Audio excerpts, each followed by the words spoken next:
Sinalakay ng mga operatiba ang isang bahay na nagsisilbing illegal na refilling station ng LPG sa Davao City. Bukod sa mapanganib, nakakasulasok din daw ang amoy nito. Nasa frontline ng balitang yan, si News 5 Mindanao correspondent Bril Montalvo. Go, go, go, go, go, go, go, go. NBI to, NBI.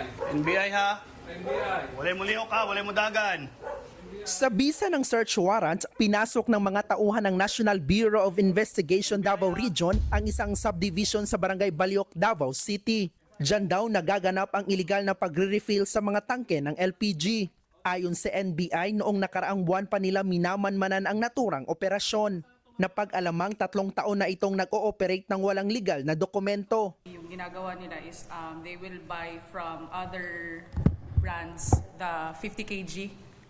50 kg yung ginagamit for restaurants. And then yun yung ililipat nila sa 11 kg.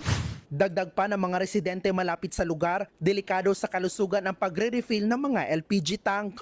Dito sa loob ng bahay, iligal na nire-refill ang mga LPG at ang tanging reklamo ng mga kapitbahay ang ingay sa pagproseso at ang baho ng mga kemikal.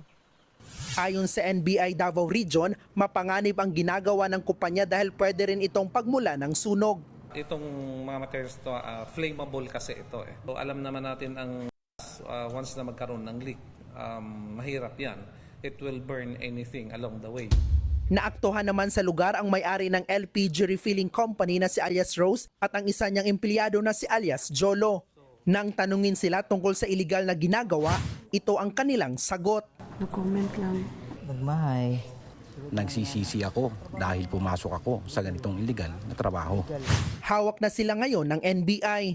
Mahaharap sila sa reklamong paglabag sa LPG Industry Regulations Act at paglabag sa Regulations of Stamped or Marked Containers Act. Nagbabalita mula sa Frontline, Bril Montalvo, News 5, Mindanao. Mga kapatid, Cheryl Cosim po, huwag maging huli at maging una sa lahat sa balitaan. Para sa tuloy-tuloy na talakayang sa Frontline, mag-follow at mag-subscribe sa social media pages ng News 5.